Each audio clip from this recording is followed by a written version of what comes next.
Okay, welcome everybody to this final talk in the First Nations Speaker Series for this year, for 2022. My name's Ben Silverstein. I'm a researcher based in the Research Centre for Deep History at the ANU. And I begin by acknowledging that we're here this evening on Gadigal country, an appropriate place to be sharing stories and knowledge of invasion and genocide and resistance. So we pay respect to elders past and present, and to any other Indigenous people here with us today, either in the room or watching on the live stream. The First Nations Speaker Series is a collaboration between GML Heritage, Museums of History New South Wales, and the Research Centre for Deep History at the ANU. And we're very, very excited tonight to have Professor Gawaian Bodkin-Andrews to speak. Gawaian is a D'harawal man raised on and connected to Bidjigal and Ngunnawal country in Western Sydney. His widely published research encapsulates and promotes Aboriginal standpoints and perspectives across a range of fields. He's currently the Director of Indigenous Research at Western Sydney University, and among his many community roles, he's a member of the D'harawal Traditional Descendants and Knowledge Holders Circle, which does crucial story work that's important, I think, to us all in this era of truth-telling. The talk this evening is titled Resisting Genocide Through D'harawal Relatedness, Understanding the Appin Massacre and the Story of How Wiritijiribin, the Lyrebird, came to be. And it's co-authored by members of the circle. So Gawaian, Shannon Foster, Auntie Frances Bodkin, Uncle John Foster, Uncle Gavin Andrews, Auntie Karen Adams, Uncle Ross Evans and Jade Foster Guadalupe. So I'll hand over to Gawaian now, and we'll have time for questions and discussion at the end for those of us in the room. Thanks.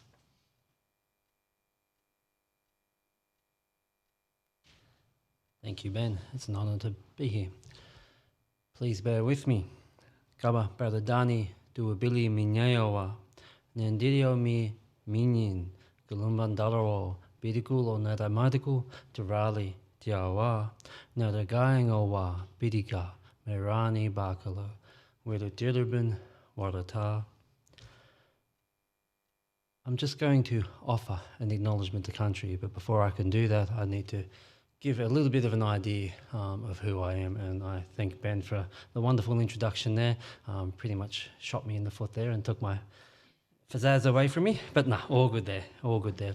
What I did though with the language that I've been taught and raised with by particularly my mother and father is I recognise that I wear the mask of white privilege, and that is, and white male privilege to put it simply, and that is I could very easily pass as a non-Indigenous person. But with that being said, I ask that you all recognise that I was born and raised as a D'harawal man on Bidjigal and Ngunnawal country, that is Sweetwater and Bitterwater lands. Sweetwater is fresh waters out to the Ngunnawal Valley, and Bitterwater, as we understand it, is from Saltpan Creek to what is now called Menangle, which is also a very significant clan group. With that being said, I will move on. And I was also, my apologies, I always stuff up the English version of the acknowledgement. I'm also asked that you recognise that my blood is connected to our creation stories, and the first two grandmothers, the first two storytellers, Relatedness and Warata. Galumban, Gadigal, Nalawala Onya, Dinga, Dugrowa. Galamban Dainada Gamada Guriat Dinga Dugrowa, Iora, Darik, Gundungurra, Ewan, Gamerego, D'harawal. Guwudya, Guwo, Guwuba, Dinga Dugrowa, Mayao o Nalawala Gorat, Dinga Dugrowa. Roughly translated, I give my utmost respect to the Gadigal peoples, the custodians, the traditional owners of these sacred lands, but I give also my respect to all Aboriginal peoples who are here today, in particular the surrounding nation groups that would have most certainly connections to these lands as well. I give my respect to elders of the past and present, but in recognition that our dreaming, as some like to call it, is an ongoing process stretching throughout our ancestors to today and into the future. I also give my respect to the elders of the future. And finally, I'll give my respect to the outsiders here whose ancestors come from over the seas. Thank you, and thank you all for coming.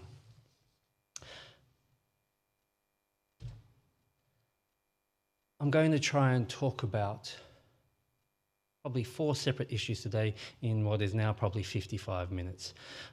Should be interesting.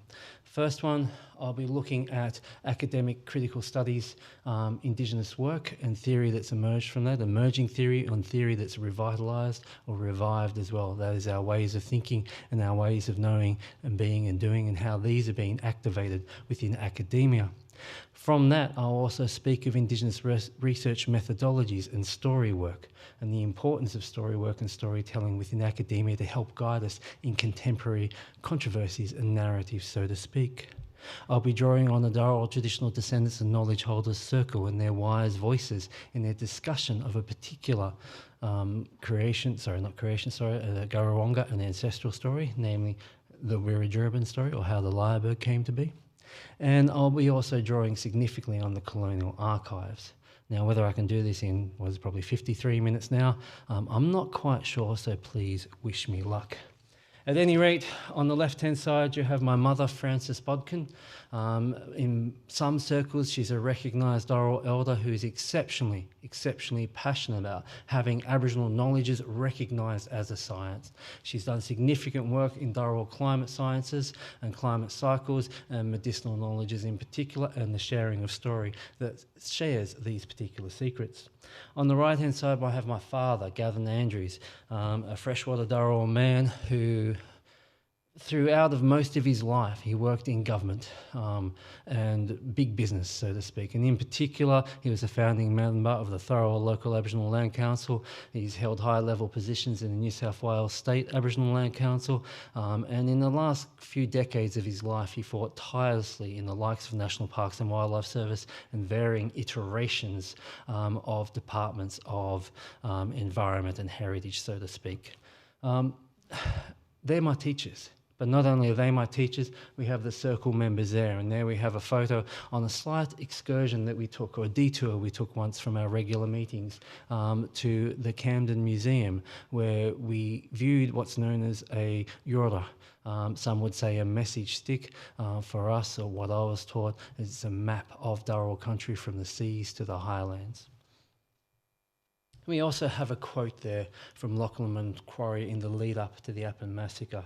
I've put this here just to give an idea of how powerful and how strong these forces were to try and drive the natives, as they call them, over the mountains. Now, you may take exception. He makes emphasis on the hostile natives there. I want you to keep those 2 words in mind, or particularly hostile and hostile natives. This is a reoccurring theme, and I want you to understand the lens of the hostile native is a particular lens. It's a non-Indigenous lens, and I'll try and critique this throughout the lecture. Go that way? Yes. Before I go any further, though, we need the foundation of this particular presentation, and that is the work that's centering the notion of Indigenous relatedness. Now, Indigenous relatedness is not about simple family connections. It's not about simple kinship connections. It's not about what country we supposedly own or not. It is much, much more than this. It is our relationships with our ancestors, our country, all the entities on country, the spirits that pass on the messages of country and the lessons of country, our stories. It is how we are with country. It is an immensely complicated construct, but it is an exceptionally important way to understand, I would argue, the events of the Appin Massacre itself and why it may be even eventuated. Cree scholar Sean Wilson argues that relatedness is central for our identity, for the identity of Indigenous peoples, and is grounded in our relationships with the land and our ancestors who have returned to the land, and with the future generations who will come into being on the land. Rather than viewing ourselves as being in a relationship, relatedness is instead something we are part of. I have to pay homage to Auntie Karen Martin, a Gunapul, sorry, my bad. I don't have my notes with me. My apologies. Nunukul Bijara scholar. There we go. Got it right. She's very influential, one of the greatest influences for myself within academia. And she writes very powerful on relatedness and how complex it is. She says relatedness stems from the teachings of our ancestors, the creator spirits, and they're passed on through the spirits of the land and the messengers, the storytellers of the land, which is also country itself. Relatedness is also all the entities on country as we know it, not just people, place and space, but all animate and inanimate objects and our responsibilities, our duties to them. And then finally we have the filter, the lawmakers and the peacekeepers, whose job is to ensure that our sense of relatedness goes on through time. Auntie Karen argues in the end that relatedness reveals itself in its most simple and natural, but most powerful form. Relatedness is sustaining for the entities. Relatedness was sustained through storylines. Relatedness was sustained through ceremony lines, trade and marriage amongst Aboriginal groups and across great distances. Unfortunately, and the focus now will be on our stories, a way of passing on this sense of relatedness, unfortunately too often we've seen our stories appropriated by non-Indigenous peoples, particularly in the past. What we have here is a very powerful construct or academic concept that came about through Yulai Gamilare scholar Larissa Barrett, a very powerful Aboriginal academic. And she argues that through the process of colonial storytelling, white storytellers mould Aboriginal cultural practices into mechanisms for conflict, for mystery and terror, more intent on hooking the white audience rather than protecting and preserving the black audience. Again, refer back to Macquarie's notion of the hostile natives and think of this very carefully. Unfortunately as well, we have our Gadaronga, our ancestral, our dreaming stories, as some will call them, and how they've now been reduced. They've been taken from country, taken from peoples, taken from our sense of relatedness, and reduced to single-page documents. The likes of C.W. Peck, I think, is one. We have, I forget his first name, Robert Ainslie here, a collection of works where he's collected them, appropriated them, whatever your terminology may be, and reduced these significant stories to a single page with no reference to the peoples who may have told the story, with no reference to the country, the place where the story may belong. What has been lost in these particular books? What has been tainted with these particular colonially appropriated stories themselves? Got to hit the right one, my apologies. With that being said, there's some very powerful Indigenous and First Nations scholars around the world that are engaging with our ancestral stories and even our contemporary stories to reframe academic narratives, to re-centre Aboriginal voices, Aboriginal wisdoms, ways of knowing, being and doing. And one of the most seminal in this area is Stolo scholar Joanne Archibald. And she's brought up the notion of Indigenous story work, which has been a significant motivation for my own research. And she talks about how our stories and story work itself is a theoretical framework for making meaning from stories and using them in educational contexts, in academic contexts. And as a result, she's learned that stories can take on a life of their own and become the teacher if the principles, if the true respect to our stories is given. And she highlights at least 7 principles there that need to be considered in the telling and listening to Indigenous and First Nation stories.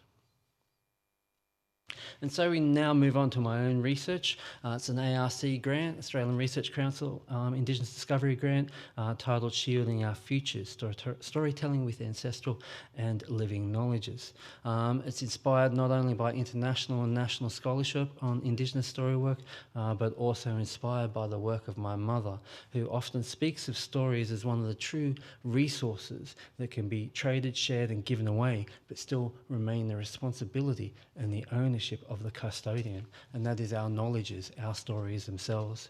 We need to realise that our stories are not reduced to single pages. They ideally should be told on country, the place that they belong to, and in doing so they'll reveal the depths of knowledges that are embedded within the stories themselves. At the start of this research though, we didn't jump into storytelling. So this is with the D'harawal Traditional Descendants and Knowledge Holders Circle. This collection of elders and knowledge holders instead decided to create their own framework and their own values, their own protocols for the sharing of stories. And a total of 25 principles came up, and I certainly do not have time to run over each of these particular principles and their immense significance. But I can briefly summarise them into 3 overarching themes. As Ewing Nandiri, which is the what I see protocols. And here we have the lens of the individual storytellers and what they may see or do when they're telling the story, what actions they may abide by. The Ewing Nandiri Me, the what you see protocols. And this is where we recognise that storytelling is not just about the teller, it is about the listener as well, and what lessons they may gain from the story itself. And then finally the Ewing Nandiri Mari, the what is protocols. And here we have the protocols, the law of the story itself, the law that's embedded within our stories that's passed on from our ancestors through countless generations. And these cannot change under any circumstances. So now I'm going to tell you, or try and weave the story of Wiritijiribin, the first Lyrebird, as it's been taught to myself, into this presentation. Probably take about 4 separate 3-5-minute segments, and I don't want you to just listen to the story. I want you to hear the story, and I want you to think about the story and the minute lessons that appear in each segment of the story and how it may be related to the narratives, and particularly the colonial narratives I'll be revealing later in this presentation. A very long time ago, there was a long, long drought. And the forests began to tire, and the food became scarce. The peoples had never suffered dry times like this before, times of such scarcity. And because this is one of our earliest stories, they did not know what to do. They only knew that they had to travel great and further distances to survive and nourish themselves and not break the laws of country itself. The people were becoming very thin and sickly. The old ones were becoming weak and they were unable to travel far. The younger ones, the children, were even lacking their usual spirit and energy. It was at this point that old Wiritijiribin, with her silvery white hair and her ever ready chuckle, persuaded the peoples to make their way to the Marani Wiritjiribin, the first sanctuary, to where the sacred flower of the white Waratah grew, the message stick to our Creator Spirit. It was Wiritijiribin's hope that they could call the Creator Spirit and ask for her help. The journey to the Wiritjiribin, the sacred place, was a long and arduous journey, for this place truly was sacred. It was protected. It was the place of the beginning. The people followed Wiritijiribin closely, for many no longer knew the way. Some simply could not remember, and the younger ones had never even been there. They only knew of this Wiritjiribin through the stories that old Wiritijiribin told herself. Now, academic theory. Sorry, come from a university, my apologies there. And if some people got a little bit annoyed about the word genocide, I'm now going to talk about critical race theory. That could be a problem. Anyway, critical race theory has been lambasted recently in the Americas from more conservative politics, and they have represented this theory very, very poorly. Why? I don't particularly know. It's actually, I would argue, quite simple, but also very, very powerful. Critical race theory centres on race and racism and its impact upon marginalised peoples, particularly through the embedment of race and racism into society as we know it today, and the creation of systemic biases, the racisms, the prejudices, the phobias of this world that continue to oppress Aboriginal and Torres Strait peoples or marginalised peoples around the world. It also recognises that race and racism is not something that's just an individual construct. It recognises that racism has existed while there's ever been dominant and minority group relations. And as a result, it recognises the historical linkages between race and racism, the systemic biases, and they still have immense impacts on marginalised groups today. To address this, it asks that we, as scholars, as peoples, centre the voices, the lived experiences, the experiential knowledges of those who have been marginalised by notions of race and racism and systemic practices. And only then can we truly understand the forces of oppression today. And in doing so, once this understanding comes about, we can create a critical consciousness, a sense of social justices that can possibly right the wrongs of the past. With that being said, whilst critical race theory has been exceptionally popular with Indigenous scholars, including myself and Professor Susan Page up there as well, she's done a great paper in Indigenous education. Critical race theory is not without its Indigenous critics. Critical race theory is a theory that's born out of the African American civil rights movement, and it does not align perfectly with the experiences of Aboriginal and Torres Strait Islander peoples or First Nations peoples around the world.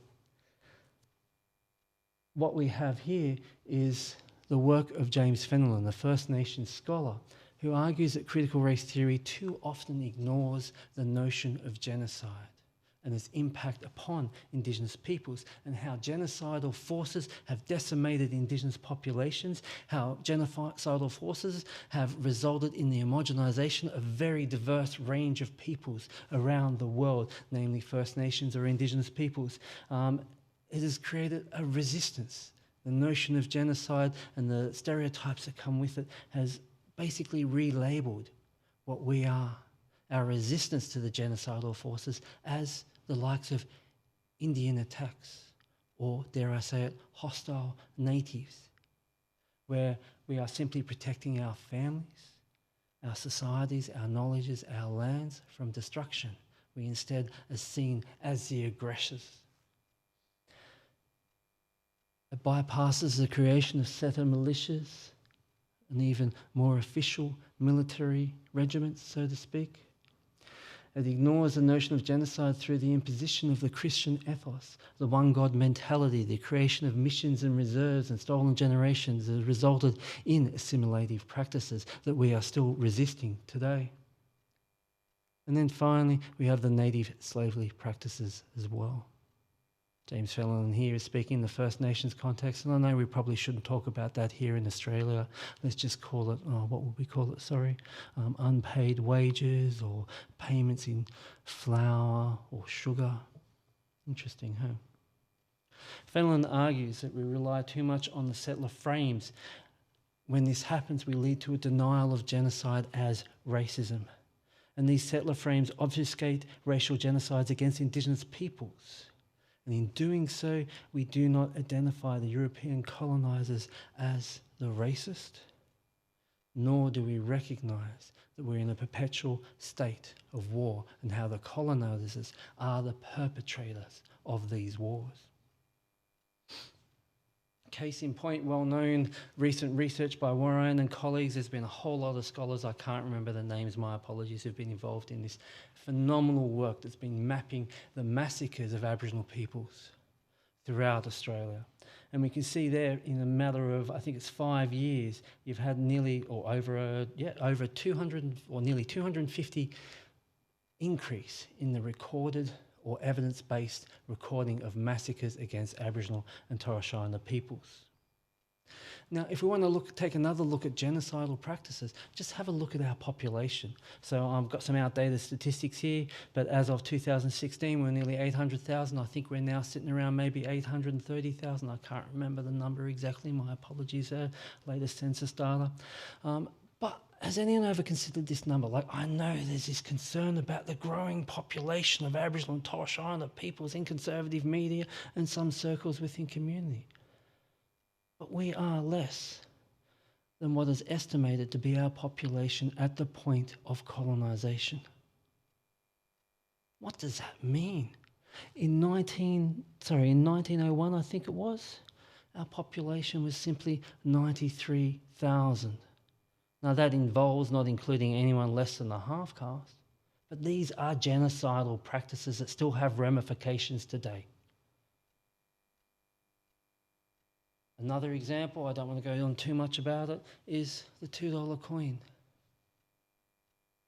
If you want to look at it yourselves, it's increasingly recognised as, and Arunta, Warlpiri lawman, Gawaian Bodkin-Andrews, pardon the pronunciation, I don't have my notes, my apologies. But he's a lawman, or was a lawman, a very respected lawman. You will see him on stamps and so forth, but he was a very powerful lawman who deserves a lot of respect. And it's widely thought that that's his image on the $2 coin. But technically it's not. That image was created by Horst Hehn, a German artist, who was inspired by none other than Robert Ainslie, the same collector of those Indigenous stories I spoke about before. Now this Robert Ainslie, I think that's his name, he did meet this lawman. And he drew a lithograph in his likeness. Not of him, in his likeness. Why has this lawman been removed? Maybe who was going to make the money out of it? Certainly the artists in this case. What's less recognised, but becoming increasingly so, this lawman was a survivor of the Coniston Massacre in 1928, I think it was. One of the last recorded massacres. And this sits on your $2 coin, what I would argue a stolen image of one of the last survivors of a recorded massacre.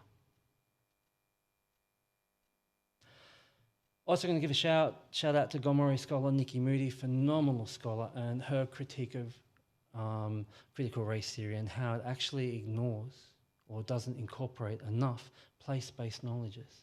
The importance of country for Aboriginal and First Nations peoples around the world, and how we are not only fighting for our own voices, we are fighting for country itself. Don't have time to go into the detail here, but Nikki's work has been immensely influential in helping me understand how to articulate the massacre itself and what has been going on. The people who were travelling to the Wiritijiribin still had some distance to go as they journeyed to this sacred place. But their travels suddenly paused, for they noticed dark clouds that began to creep over the horizon and travel across the sky with speed towards them.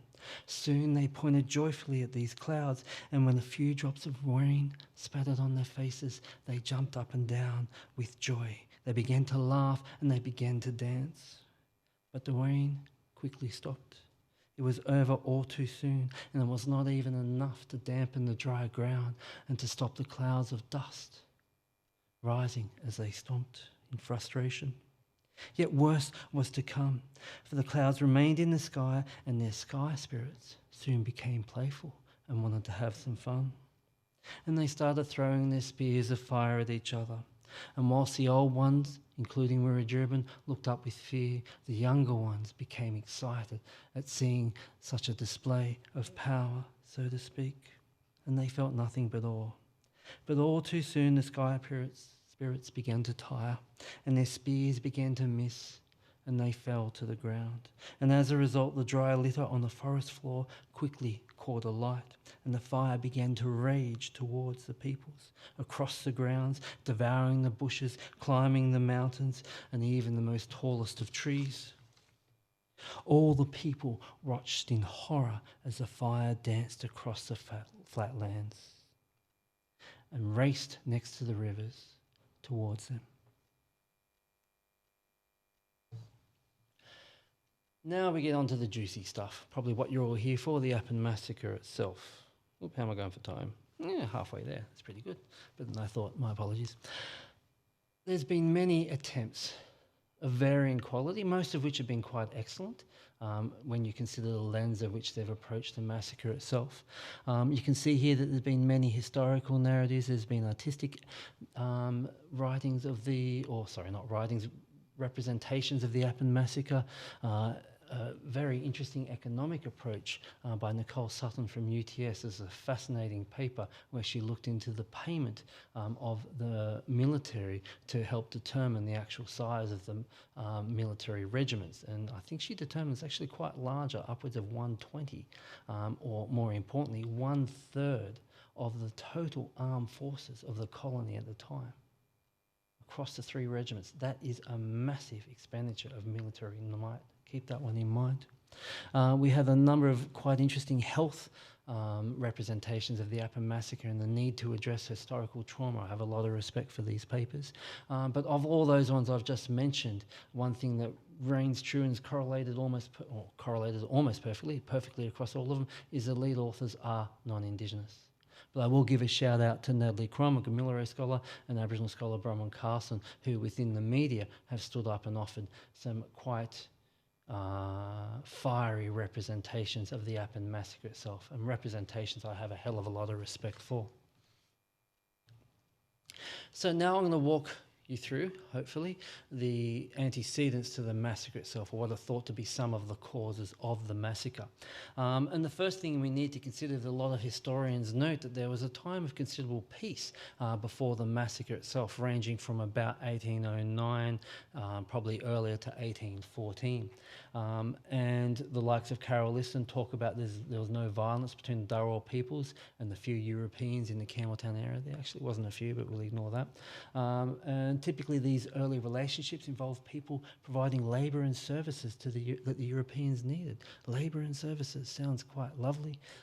Paul Irish here, a lot of respect for him, non-Indigenous scholar. He talks about for the Aboriginal people, it also had an element of reciprocal exchange. I think he refers to they may have even been paid. I'm not particularly sure about that. But when we think about this reciprocal change, maybe being fair, the place to stay, sounds rather similar to something I alluded to before. Interestingly, Stephen Gapps, some of his more detailed narratives are quite interesting itself, particularly around the notion of the Sydney Wars. And he makes note that in 1810, Lachlan Macquarie gave a series of land grants across Minto, Ayres and Appin. And he makes a very powerful observation. A new period of warfare was about to begin because of this. Now, I take a slight exception to Gapps' work. I have a lot of respect for where he's coming from, and he justifies himself very well, but I don't like the notion of warfare. And hopefully you'll come to understand this as I progress through the presentation even more. At this point, I'm also going to highlight the voices of the circle themselves, and they're using cultural pseudonyms, as was their choice. So Wiritijiribin here was actually one of the uncles within the circle, and I probably shouldn't have issued a gender proclamation there. Ethics might slap me on the wrist. But with that being said, if you see a D'harawal word after a quote, please understand that that is the voice of the elders when they were discussing the Appin Massacre, more particularly. Actually, I'm going to have to rewind a little bit, my apologies. So the circle discussions happen monthly, and they're part of a research project, but they're actually for the circle and a way of getting their voices and their stories out to help guide not only the young ones, but practices within communities, so to speak. And for this particular instance, the circle itself was being consulted for 2 separate things, which we got a little bit confused about. One was a 6-lane orbital that is planned through Appin. Whilst we were sealed with confidentiality of these particular consultations, they are now released in PDF documents, so I won't get into too much legal trouble there. And the other one was to identify the site of the Appin Massacre itself. Not the memorial down Cataract Dam, but the actual site where the massacre took place, to protect that particular location. I say that with some cynicism. But I'll move on now. And so when we were approached by these particular consultants, and I give them a lot of respect, they've got a lot of hard work to bloody well do, sitting between government and land lease, and also Aboriginal traditional custodians and elders, so to speak. It's a tough job. Glad I'm not bloody well doing it. With that being said, when the circle was approached, it was decided to centre the story of Wiritijiribin, the Lyrebird, to help address these particular tensions that were facing the circle and their country, so to speak.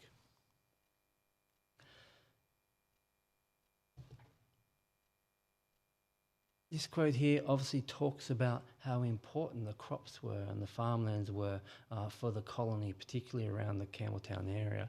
And this particular elder states that they estimate that the actual produce from this particular area may be fed up to a third of the colony itself. With that being said, another antecedent to the massacre is thought to be the drought that began at least in 1813. Now, the drought itself resulted in the highlands drying out.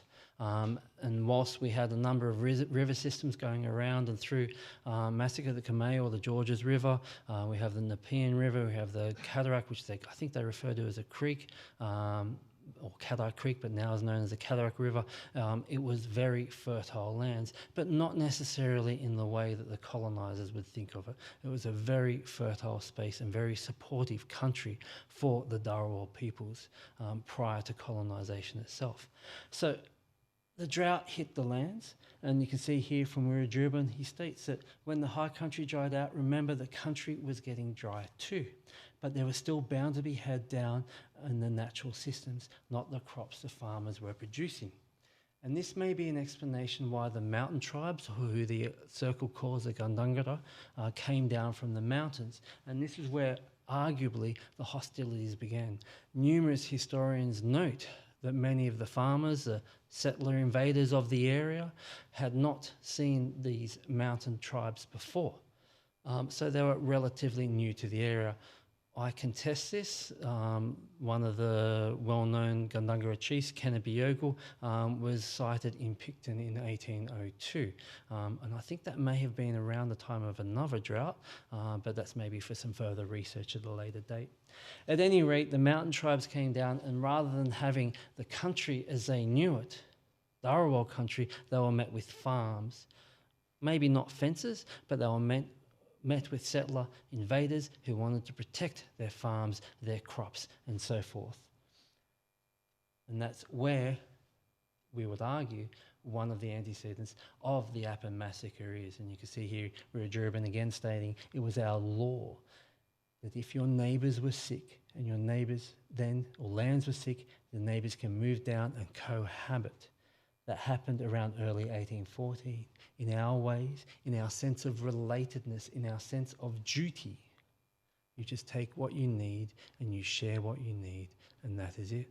It was an expectation from the mountain tribes, justifiably so from an Indigenous standpoint. So the first Aboriginal death happened in the May of 1814, where a group of Gundungurra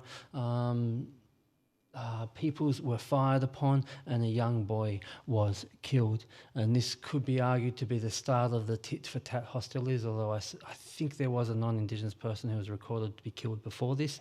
And when the child was killed, the Gundungurra or the mountain tribes responded very harshly and justifiably, I would argue, and drove the veteran company off, killing one of them, whose name was Isaac Eustace.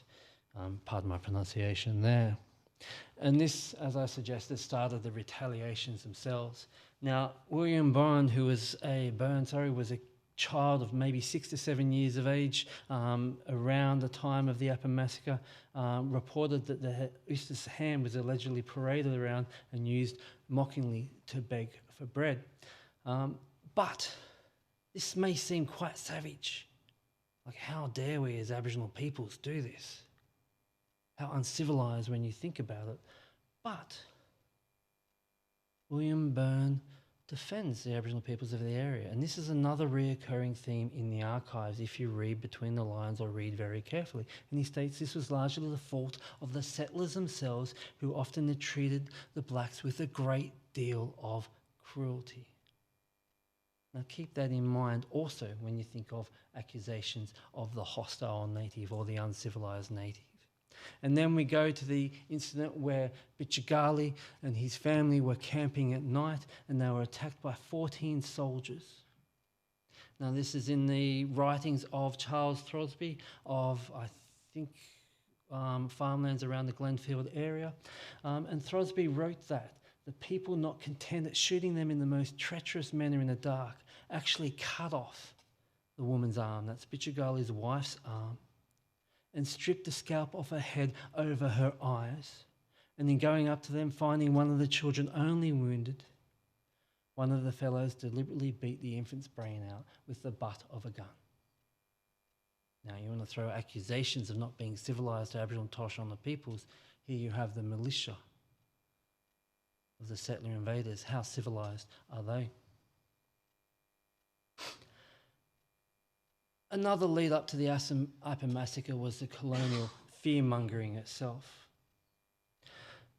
Now, I'm going to highlight that Governor Lachlan Macquarie was originally very supportive and protective of the Aboriginal peoples around the Appin, Campbelltown area and even the greater Sydney Basin.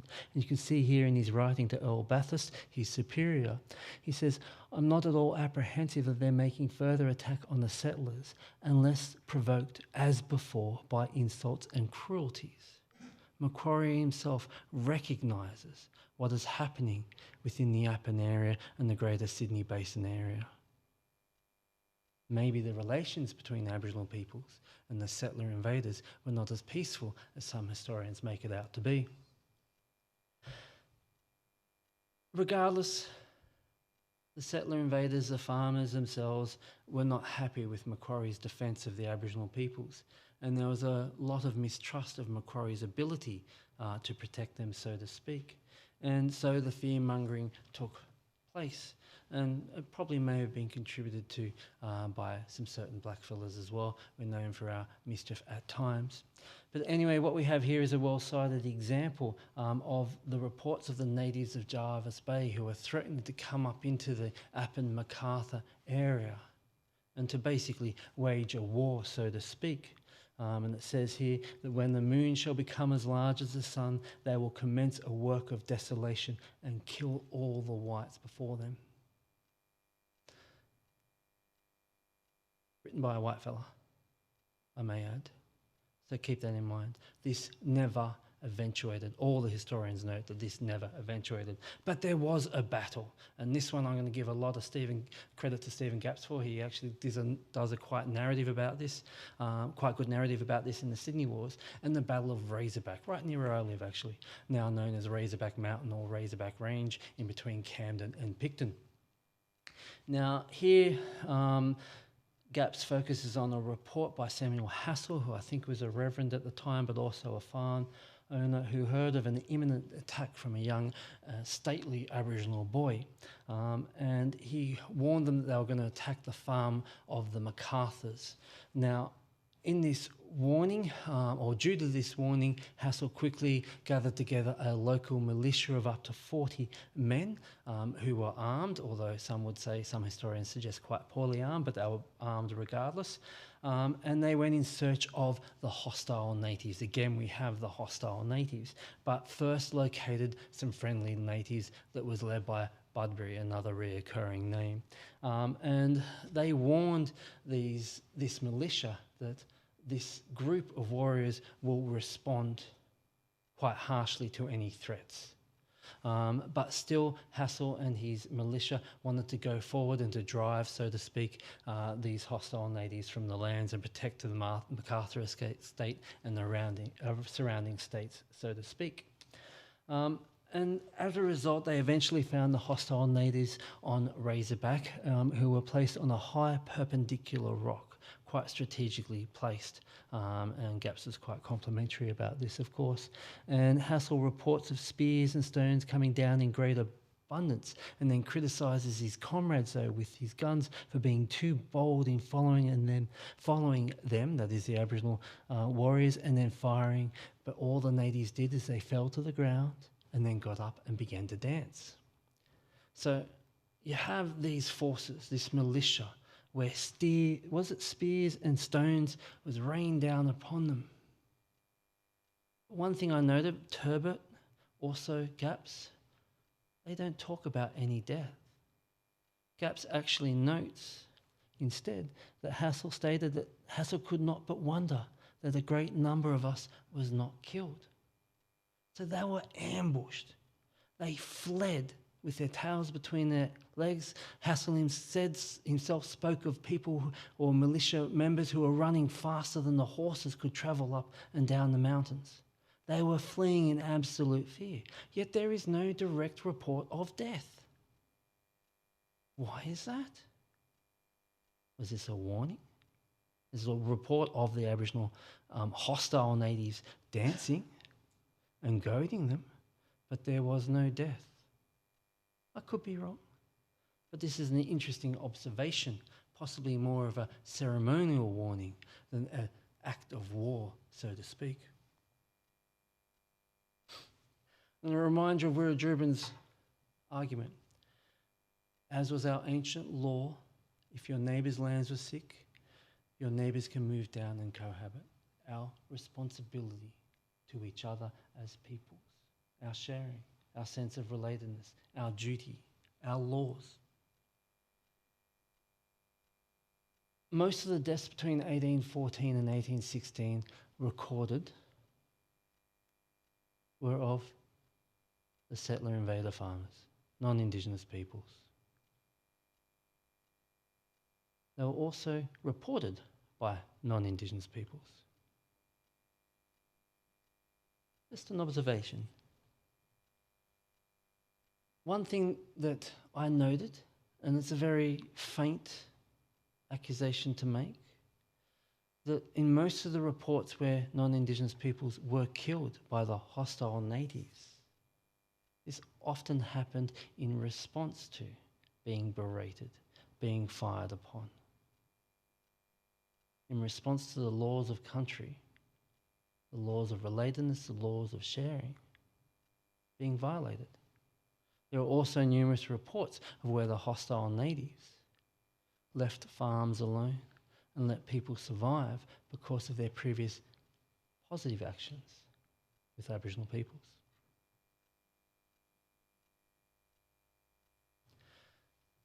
Taking Paul Irish's quote severely out of context, but we have again this notion of reciprocal exchange. Just think about it. And so we come on to Macquarie's secret orders. Issued in, when was it? April 9, my apologies. On any occasion of seeing or falling in with the natives, they are to be called upon to surrender themselves as prisoners of war. If they refuse to do so or make the least show of resistance or attempt to run away from you, you will fire upon them and compel them to surrender or attempt to run away from you. What kind of orders are these? I can understand why the Appin Massacre is framed as part of the Sydney Wars, especially when considering orders like this. But please think a little deeper.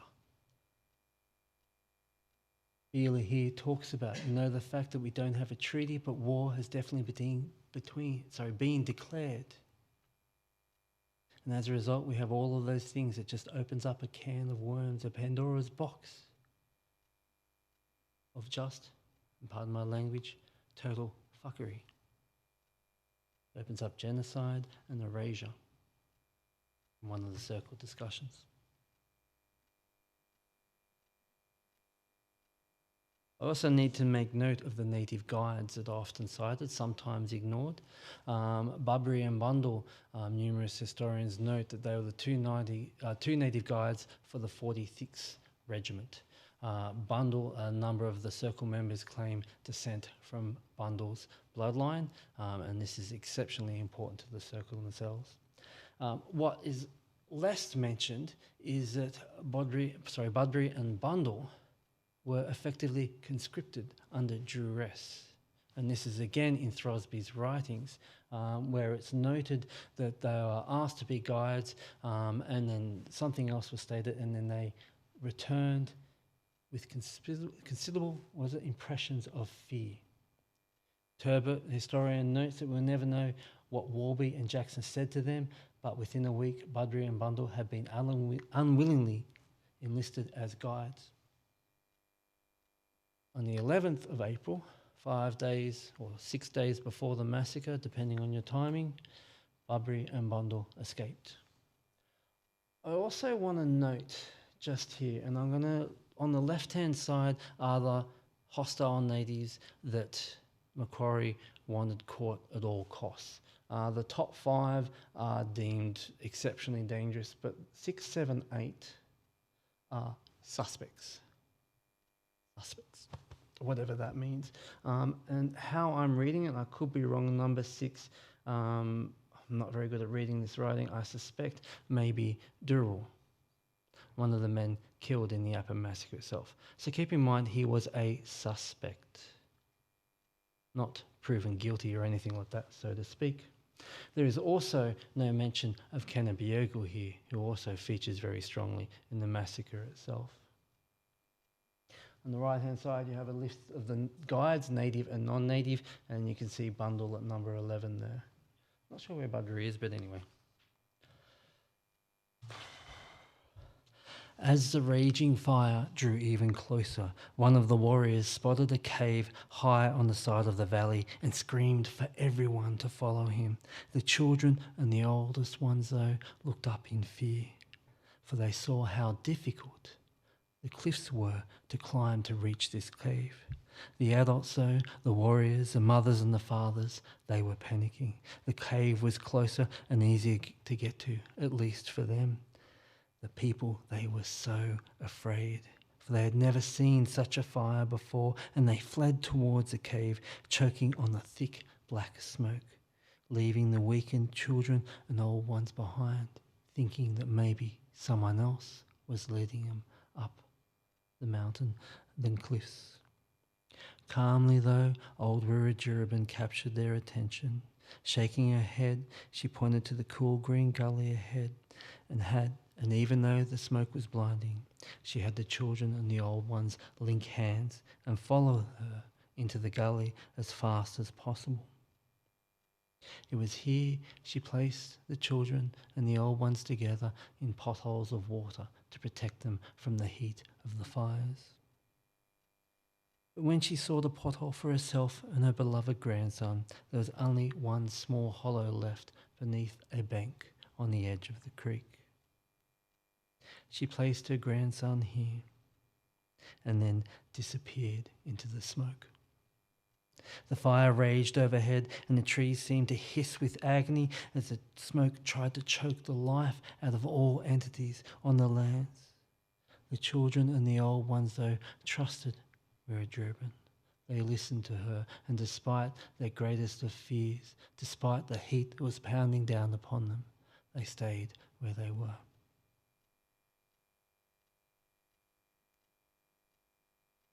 And so we have the Appin Massacre itself. Well-known reports of Captain James Wallace of the 46th Regiment in the earliest hours of April 17, 1816. Little after 1 o'clock, Noble, a convict from the farm owned by Robert Sykes, joined us and led us to where the natives had been encamped. The fires were deserted but burning. Gaps notes that this was a clever strategy of war parties for the Aboriginal peoples. Wallace writes that we feared that they heard us and had fled. But a few of my men heard a child cry. They heard a child cry. Keep that in mind, please. Any claims of a war party? Reconsider. I formed lines and ranks and ended and pushed through the thick bush towards the precipice banks of a deep, rocky creek. The dogs gave the alarm and the natives fled over the cliffs, a smart firing now ensured, following Macquarie's orders: if they flee, fire. It was moonlight, and the grey of the dawn of morn was appearing. So keep in mind, Noble approached Wallace at 1 a.m. The start of dawn maybe would have happened at that time of year, probably 4:35 a.m. Keep this in mind for later, please. I'd order my men to make as many prisoners as possible and to be careful in sparing and saving the women and children. I regret to say that some had been shot, others had met their fate by rushing in despair over the precipice. I was, however, partly successful. I led 2 women and 3 children. They were all that remained, with whom death would not be a blessing. Consider those words. 14 dead bodies were counted in different directions. The bodies of D'harawal and Kennebeogle. I had considerable difficulty getting up the precipice. Wallace's orders were to hang those who resisted, actively resisted. And so the only 2 bodies they brought up were Kennebeogle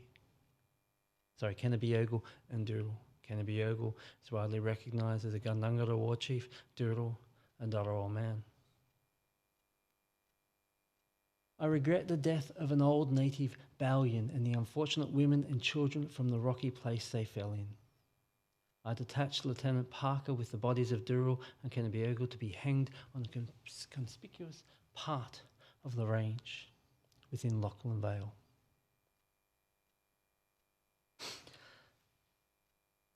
The Circle notes here that the Gundungurra had been heavily involved in the killings and that our mobs, the D'harawal, were caught up in it as well. There was a call for the law leaders, and they were to discuss how to deal with this issue of conflict. He notes that to tell you to leave my country is a very serious and hurtful thing to do.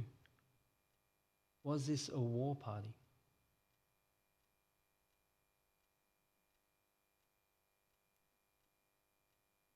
It's become increasingly known, and largely through the writings of William Bowen in 1903, that there were 6 people who were hung and 16 people who were shot. Some may debate this.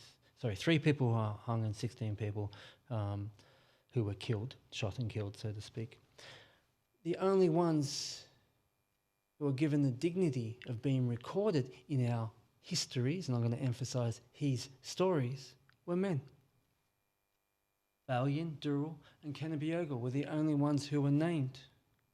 Up to, I would argue, 11 to 13 women and children were killed and effectively erased by history. Effectively erased by history.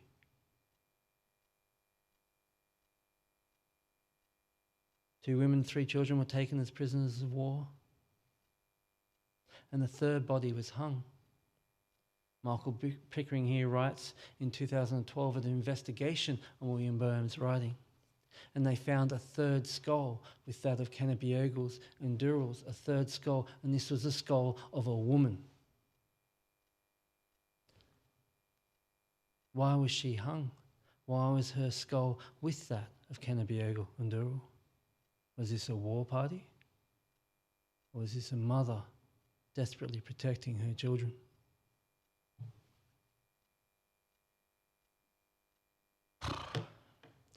When the fire passed, the warriors, the mothers and fathers came out of the cave, blinking in the light after being blinded by the darkness.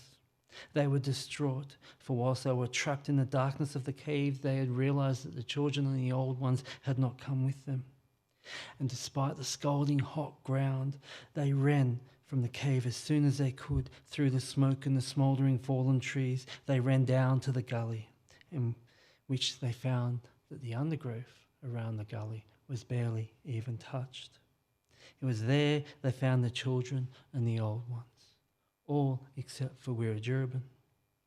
Everybody ran up and down the gully screaming her name, but they were only met with the crackling of the fires and silence. But then from an untouched clump of ferns nearby, they heard a chuckle, and they thought they saw a glimpse of Wiritijiribin's silvery locks of hair. Joyfully they ran to the tall ferns calling her name, and they heard her voice calling her name back, confusingly so. Wiritijiribin, Wiritijiribin. But when they reached the clump of ferns, she was nowhere to be seen. With a sudden cry, though, her grandson had noticed something and pointed to a rock overhanging the ferns. There, looking down at them, was a bird with an unusual, quizzical look on its face.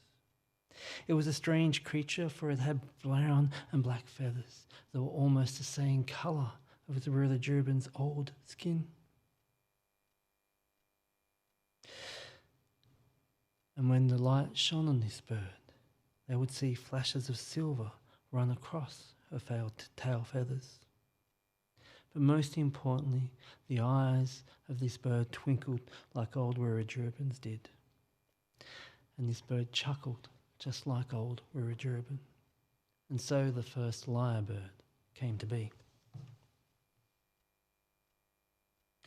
I'm out of time, but I'm going to keep on going. I've got the breaking laws. Just citing Camilla scholar here, Natalie Crom, and a very powerful piece within Indigenous X. She talks about Lachlan Macquarie and how he's often put on a pedestal. You have universities and banks named after him, and how history, non-Indigenous history, speaks of him with the utmost of respect. And she acknowledges that whilst he may be a talented politician, he was also an invader that strategized to suppress and oppress Aboriginal peoples, and he did this with mandated violence.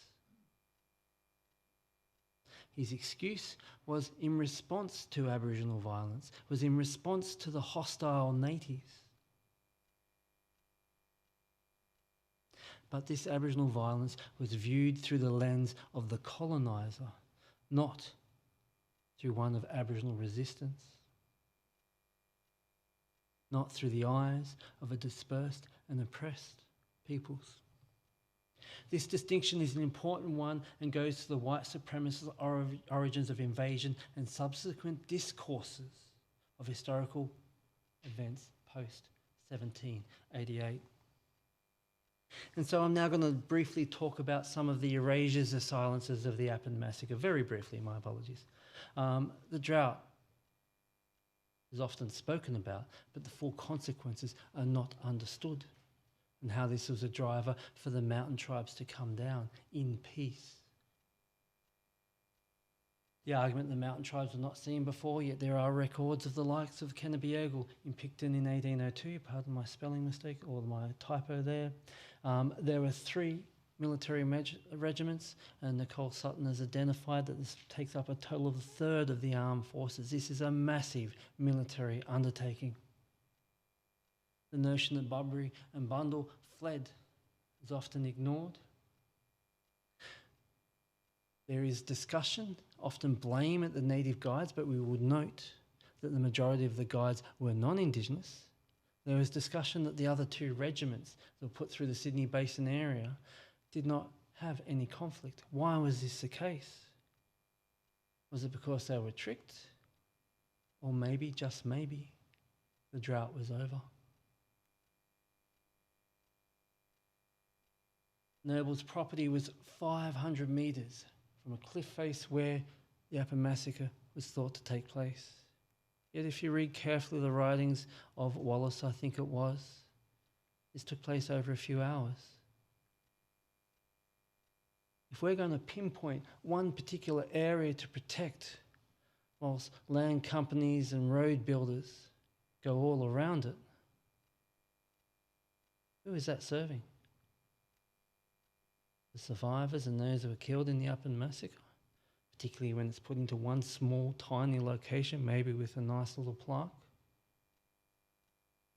or the colonial development itself. The notion of friendly settlers are often talked about, but there are at least 50 properties at the time of the Appin Massacre, 50 farm estates, and only 2 have been cited to be friendly, Kenneby and Throsby. Think about it. Utter ignorance of the D'harawal and Gundungurra kinship connections. Marriages. What if Kennebeogle was a father? What if he was saying farewell to his loved ones within the D'harawal nation group? And the notion of Indigenous relatedness and responsibility, our duty and our law to each other, was completely and utterly violated. So much other stuff to talk about here. But what we have here from the elders' circle discussions is the pathway of the Wiritijiribin story. And if you go further up, the river on the right is the Georges River, or the Kamei River as we call it. Or Gaimea River, sorry, my bad, the Gaimea River, I'll get it right. Is a location of cave painting within a shelter of a lyrebird and her young chick that you can now barely see, the middle one. If you want to talk about relatedness and the sacredness of the lyrebird, you have there a photograph by Bursell in Waterfall, just near the coast, 2 kilometres inside of Waterfall towards the coast, 2 female lyrebirds, and there in Bargo we have a male and a female lyrebird. Our clan totem, at least of the inland mobs. D'harawal were not just coastal. We need to resist colonisation still today. We need to resist oppression. First Nation scholar Bastian here talks about the impact of colonisation and genocide on ongoing narratives today, whether they be economic, political, legal, and so on. What we have here is a thesis by an Aboriginal historian, I think it is, PhD thesis in 1996, where he talks about the Aboriginal people in the Campbelltown area. And this historian or archaeologist, Sasino is his name, writes in his thesis that he cites an Aboriginal archaeologist from the Wollongong area. An Aboriginal archaeologist from the Wollongong area who states that I would agree that there are some complete extinctions of groups. I would always get into trouble talking to the D'harawal people because I am convinced that the D'harawal people at Campbelltown, which is just near Appin, have no relationship with the D'harawal, now reported to be at Lyrebird. I really think that those people are probably imports from other areas and that the true people had vanished. Can we thank the Appin Massacre for this? Can we thank the writings of historians who have only recorded through the blankets the men who have returned blankets? Can we ignore the creation of reserves and missions where Aboriginal peoples were pushed into the likes of Lyrebird, Wallaga Lake and so forth, and the assumption that all the Aboriginal people went here? Is this true? What has been erased by history itself? We need to heal from the colonial violence, and Bastian argues we need to remember.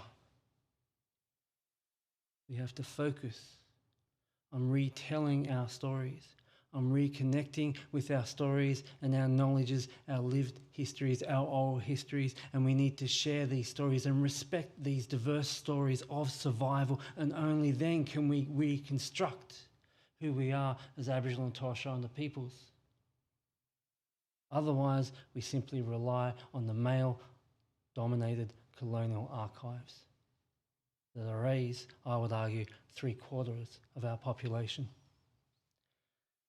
And so to finish, I want to give respect to Aboriginal scholar Evelyn Quay-Molina, a lawyer, a storyteller, a writer.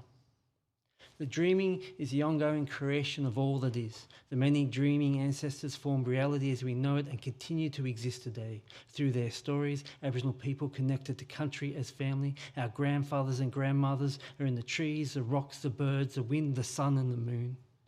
Our countries are places where everything lives and everything connects in an ever-moving web of relationships, and it's through sustaining these connections that everything can continue. We need to reforge these connections. We need to revitalise these connections. And we ask that you, as Aboriginal and non-Aboriginal peoples, as historians, respect our storytelling and learn from our storytelling. Thank you all for your time. D'harawal.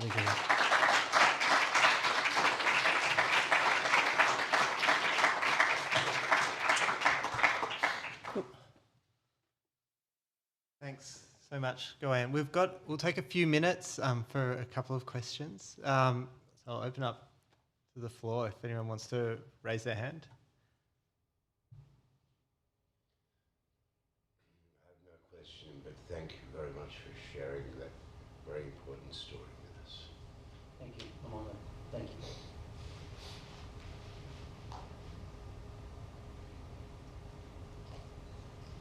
That happens a lot. My apologies. So the Appin Massacre site, has now been listed as a state heritage item. Do you think that the way it was listed and the elements of it went far enough? Or how would you connect that now, and if it has to be now told as a story for people to come, and visit, would you connect that to the Lyrebird story, or how would you represent I personally wouldn't hesitate to connect it to the Lyrebird story. But with that being said, there's politics within communities. There are power players within communities, and we need to, I would argue, even though I disagree with them, respect all voices here.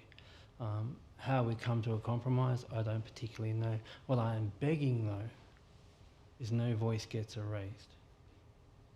So, is it possible, the Wiritijiribin story?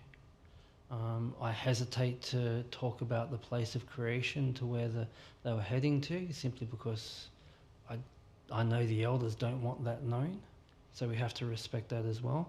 I certainly don't want the cave paintings to be known about. I know they're recorded, but don't want that public knowledge. It's relatively near to what's known as Bull Cave now, and we know what happened to Bull Cave and how badly that's been destroyed by graffiti and so forth. So, yeah, I would like to recognise that as Aboriginal peoples, particularly as elders with knowledge of country, we want country protected. Now, the site of the Appin Massacre, I don't know. The elders don't know where that took place, but their argument is it took place across varying locations. There's the Children's Rock, there's the Eagle Rock, which is along the pathway towards where the Appin Massacre took place. There's where Kennebeogle, D'harawal and the woman were hung. That's now cleared farmlands, to my knowledge, where they suspect it is. So I don't have an easy answer for you there. What scares the living crapper out of me is this 6-lane orbital that's going to go through Appin. Whilst it may be needed, it's going to go directly across that pathway, and there are unrecorded places of significance on there that don't necessarily meet archaeological expectations. There's no cave paintings there. Yes, there's heaps of scar trees, but there are geological landmarks that have considerable cultural importance to us. How do we protect that? So I don't have an answer for that. I know that we had a lot of respect for the consultants who argued that all river systems need to be protected, but the orbital's got to cross somewhere. Does it cross where the Appin Massacre took place, or do we go further down into the D'harawal National Park, I think it is, and destroy? underground? Why do we need the 6 Didn't level? fuck define We it. need to be Sorry. slowing things down, not speeding around. Yeah, don't tell local councils that or state government that. They don't want to hear that, but I agree with you 100%. How can we protect country in policy? And by protecting country, I'm not talking about a minute location of cultural significance. Cultural significance is much, much more than that. Sorry, I'm a bit helpless right now, so yeah. Thank you for the question. Thank you.